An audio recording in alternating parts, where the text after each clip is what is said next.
Welcome to the Cookies and Coffee podcast. My name is Cale Owen. And my name is Maggie Owen. I am the VP of Operations and Cale is the CEO. And together we run 2 8-figure businesses and we are in the middle of building a startup. And this podcast is to document our journey as high-level executives, as parents, and as husband and wife, so that we can share what's working for us, what we found that doesn't work, lessons, tips, and tricks, so that if you are married and working together or want to do that, you can learn from what has worked for us and for many other people so that you can have an incredible marriage, an incredible business, and an incredible life.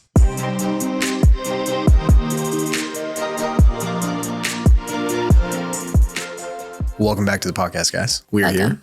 Today's topic is we are talking about how to show your husband or wife love and respect and how we do it. So today we're going to talk about it. What's really cool with this podcast is, we work together. So there's 2 dynamics here. We have to think of how do we show love and respect in the marriage while also working together, and how do we show love and respect through work, right? At our levels, and having to make a lot of big decisions, having to deal with a lot of stress that comes along with that.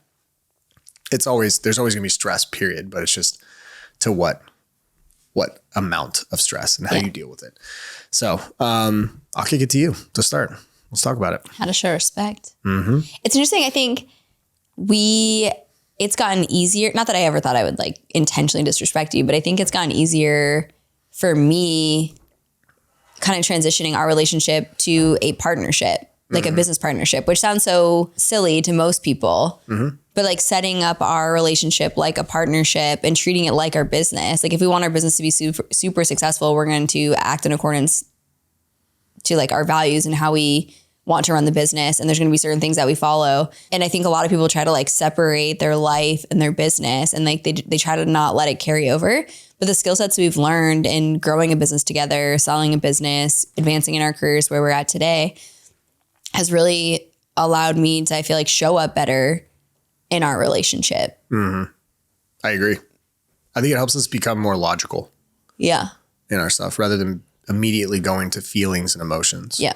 Which I think that's a lot of the times when people are seen as being disrespectful, usually because there's definitely times when people intentionally are disrespectful, but I think a lot of times it's just most people act out of emotion. Mm-hmm. And that's when they end up, saying something they don't mean, being mean, being disrespectful, because they have their emotions are really high. Yeah. Yeah. So let's talk about how we show it. Yeah. I think the first step is there's a foundational aspect of, number one, we put our relationship above anything else, above the business, above anything else, right? But we understand first and foremost, we're on the same team. So regardless of what happens, we're on the same team. Yeah. We want to make this happen. And so any disagreements or anything that comes up, it's okay, the first foundational thing for both of us is we're on the same team. So we know that. So we're not here to hurt each other. We're not here to do anything like that. So we're good. That's set. So now it's how do we actually show respect and love? So from your perspective, I'd be curious.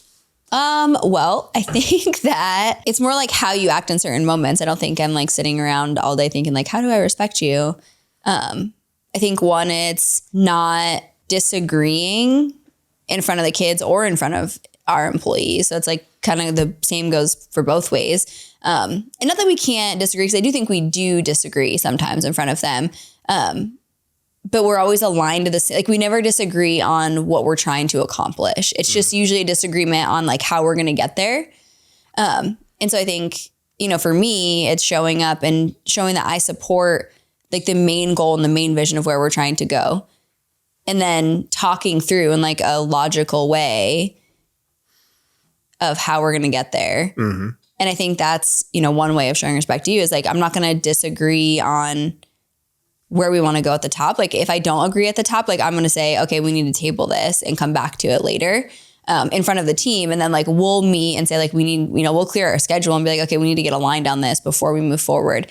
It's we never disagree on the big things in front of our kids or in front of employees. So it kind of hits both sides. I think that's really big because we never want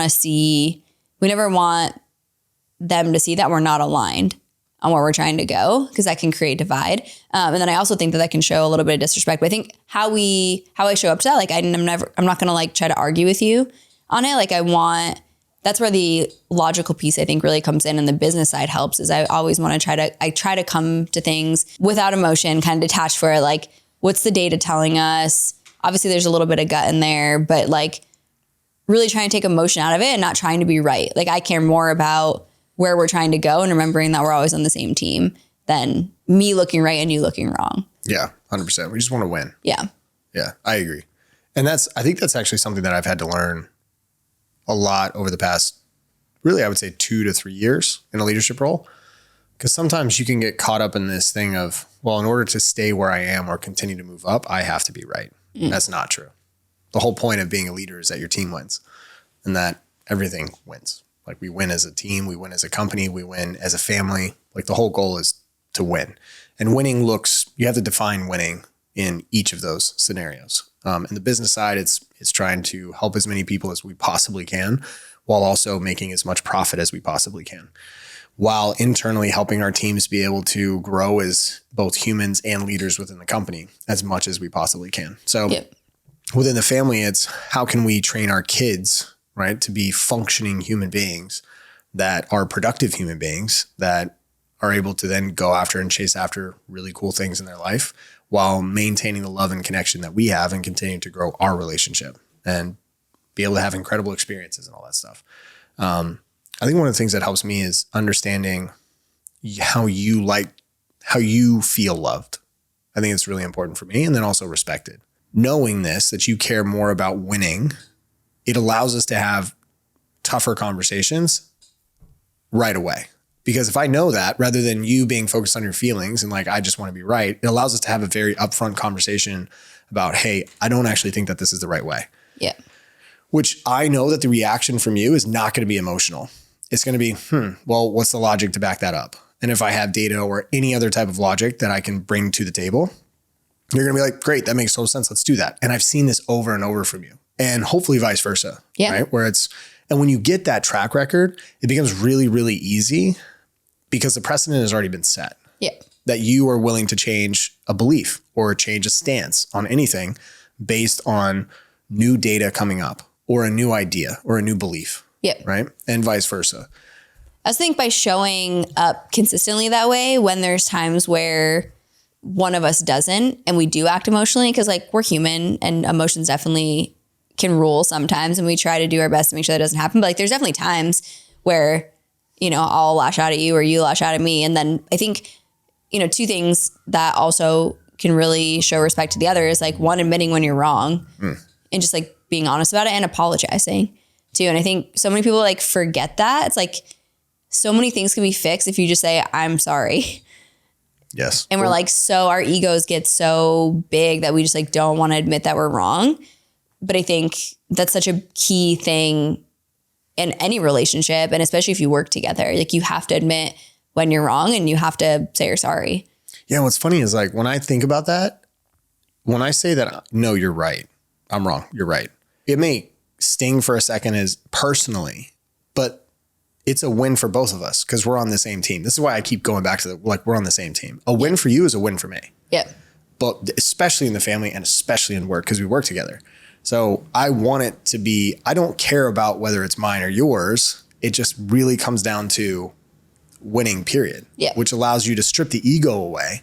And I think if you're in a relationship where you don't work together and you take that relationship and you look at as a family, where do we want to go?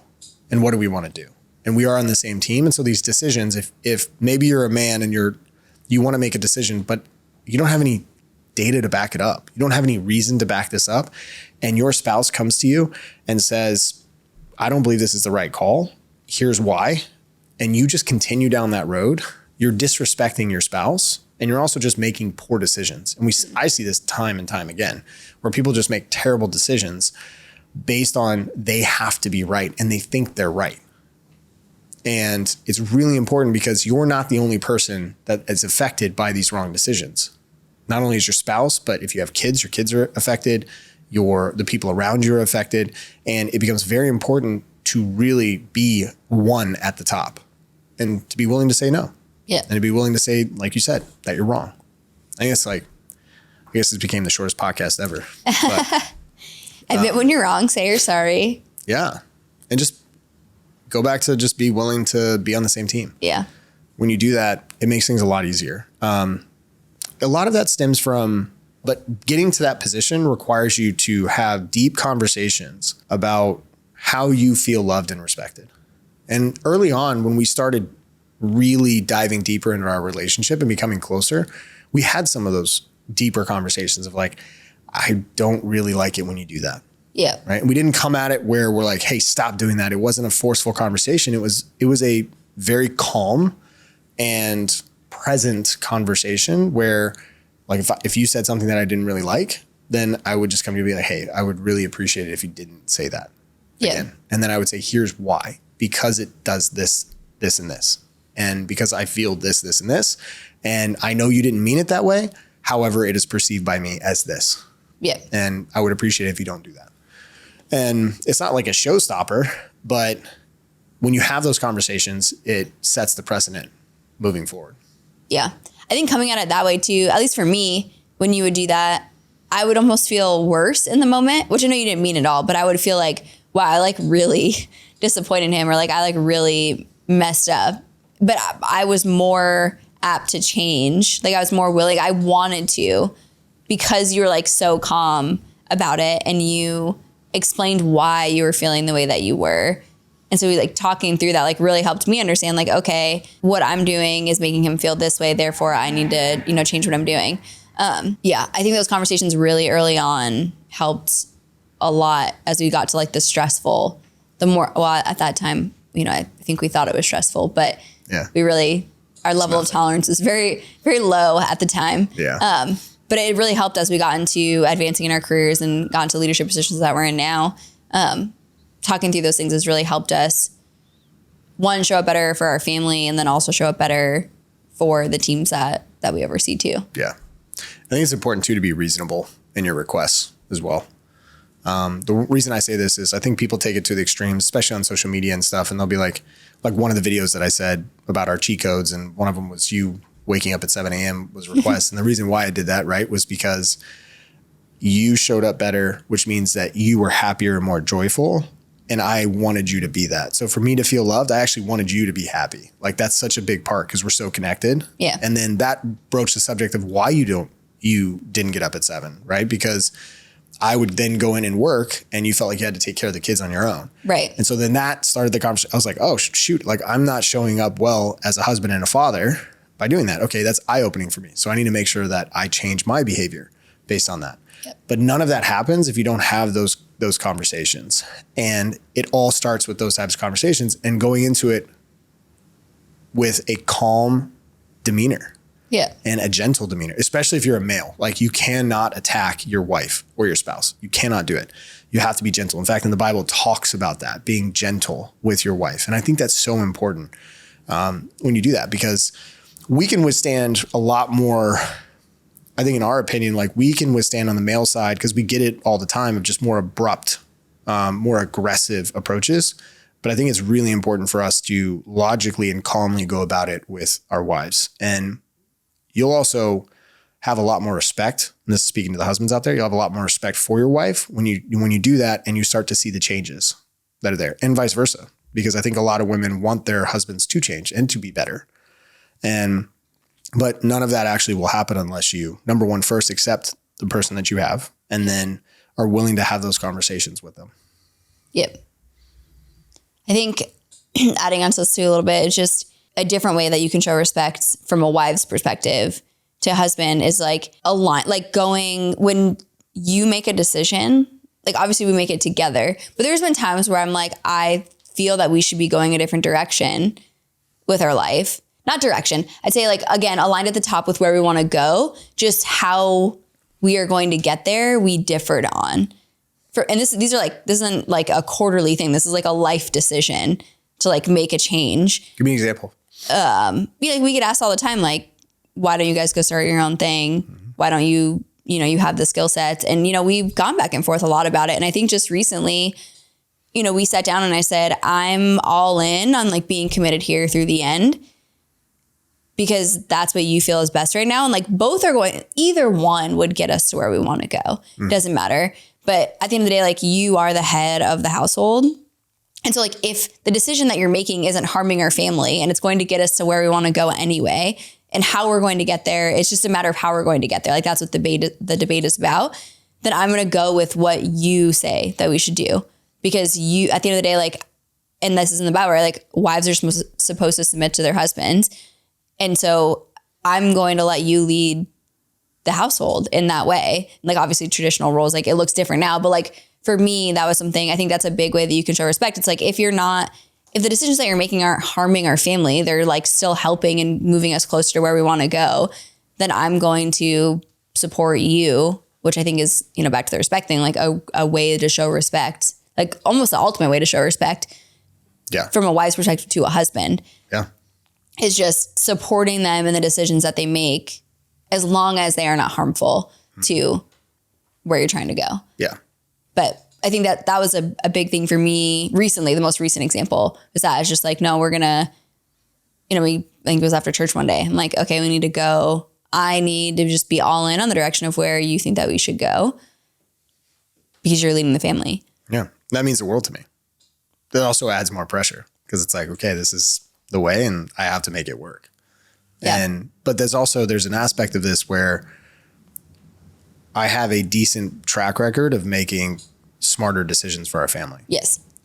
That helps. Yes. A lot. If I didn't, then that would cause a lot more problems. And that's where I think as men, if you have a bad track record and you've taken risks and they have not paid off, I think it's really important to take a step back and start truly heeding the advice of your wife.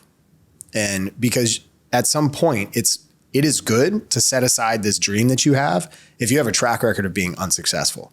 Because in the hustle culture, it's like, if you're a single dude, keep trying different things, keep trying. But if you have a family that you have to take care of, it's a totally different responsibility. And you can try and try and try, but if you're not showing up for your wife, if you're not able to provide for your kids to the level that you could if you went and just simply got a job or went a different route, you need to make that decision, and you need to remember that this isn't just about you.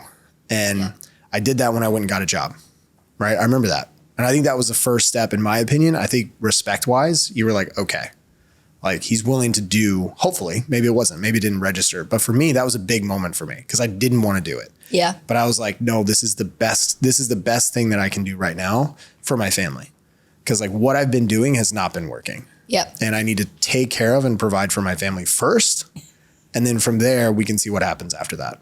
It's so funny because at that time, like now I see that. Yeah. But at the time, like if you would have kept gutting it out, I wouldn't have thought any differently. I know. Of you, or like respected you any more or any less. That's why I love you. You know, I'm like, we're all in. You want to sign up for an online program that costs $10,000. You want to then sign up for a gym launch program that's $16,000. I was like, okay, like, well, I've always been all in on like the decisions that we're going to make because of the way that you treat me outside of just the business.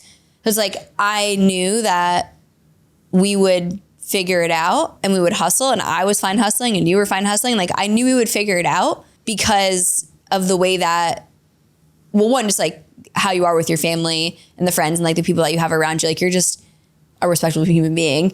And you can tell that. And so I just knew like the way that you showed up for me and Rosie early on before, because we had Rosie before, when you went and got that job. So like, we did have her. We didn't have both kids at the time, but anyway, all that to say, I don't think, I didn't respect you. I wouldn't have respected you any less if you kept trying to like go all in the gym. Honestly, our gym probably would have been more successful and we would have made even more money if you didn't do that, which again, it's like, I don't care either way. Because at the end of the day, like we knew what we wanted out of life and we started making those decisions to get there, and the road changed along the way, but like the destination never did.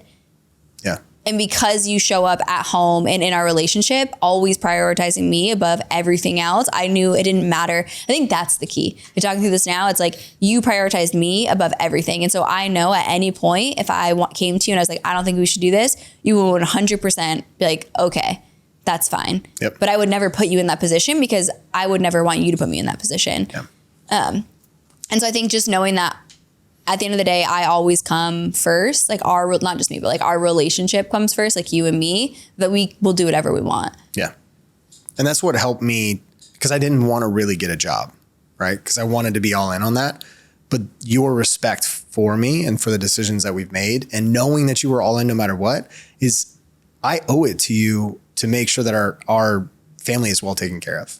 And also, I didn't want you bartending. Like, I don't want any of that stuff. I want my wife to be able to work in the gym or do whatever you want and not have to go bartend. Yes, it's easy money, but I don't want you to have to do that. Plus, sooner than later, like within a couple months, we found out you were pregnant. And even then, it was even more like of a motivation to get you out of it. So you respecting that, this is what's cool. It's this virtuous cycle that just continues to push and push and push when you start to love and respect your spouse and you have better communication. And when it goes both ways and you are on the same team, these decisions become easier and better over time, because you not pushing me to have to go get a job made me want to do it even more for you, because I had that much more respect and love for you, that I want to take care of you and our kids. Yeah. That it was like, no, I can see the writing on the wall. The data is telling me we're not making enough money. I don't want my wife to be a bartender anymore. I'm going to go get a job, at least to just cover expenses and put food on the table. And then after we got the job, signed up for gym launch, which was another step, right? But by then I had made these decisions going to get a job. We were set either way. So if we shut down the gym, we would have been fine. Yeah.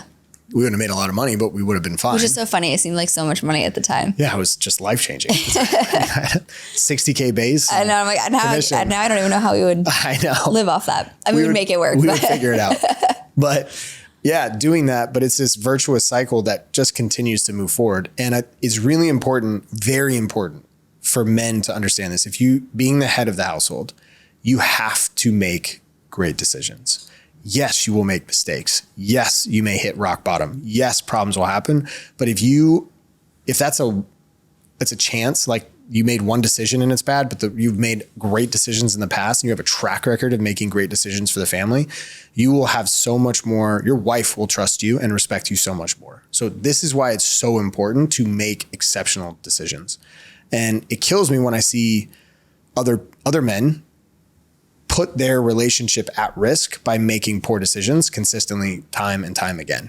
And it's very unfortunate. And a lot of guys do it. A lot of women do it too. They make very poor decisions on how they're leading or how they're spending or how their work or business relates to the relationship as well. But it all comes down to, like you said, is putting each other first. Yeah. And making that the number one thing, because that is the true north guiding like star that we're going for. So yeah. I think a lot of times bad decisions or poor decisions are made because they're made selfishly. Yeah. And they're not made in context of thinking about the relationship as a whole and how this would affect, whether you just have a spouse or, a full family, how is it going to affect them? And I think a lot of the times, the cycle just continues because the person's just selfishly thinking about themselves and feeding, and they'll disguise it under, I'm doing this for the family. I'm doing this for you. Yeah. But that's usually never the case. Yep. And so like, if you have a track record of like making poor decision over poor decision over poor decision and you're not liking the outcome, I think just like taking a step back and looking inward and just saying like, why am I making these decisions? And it's probably because it's coming from like a selfish desire and internally, that's coming out and showing up in poor decision making. Agreed. Yeah. I think the biggest thing to just show respect is just like having great communication. It all comes down to communication. Always. Being able to have great communication, being able to admit when you're wrong, say you're sorry, support one another, just consistently show up for one another. And remove emotion from it. Yeah. That one's hard to do over time. Yeah. Over time it gets easier, hard to do. Save your emotion and passion for the bedroom. You can save that. But like when it comes to decisions for the fam and any disagreements, leave it in the bedroom. Don't need it anywhere else. We'll see if that little clip will go viral. Yeah, I doubt it. I doubt that one will. All right, girl. Well, that's it, guys. As always, thank you for listening. We really appreciate it. It's been really cool, actually. We were traveling and we had met some people that have been listening to the podcast and letting us know that they really enjoy this. And I just had someone, I was just getting a haircut and the guy was asking me, how many subscribers do we have? And I was like, I have no idea. I don't track it because we make it just so that we can really document our life and what we're doing and provide some examples of what has helped us. And hopefully it helps you and you find value in this. If you do, our only request is just share it with somebody. That's it. We really appreciate it. We're not planning on doing anything with this. Like this is just a chance for us to talk about what we're doing now and document it over the next couple of years and see what happens. So appreciate y'all. And I love you. All right. Love you too.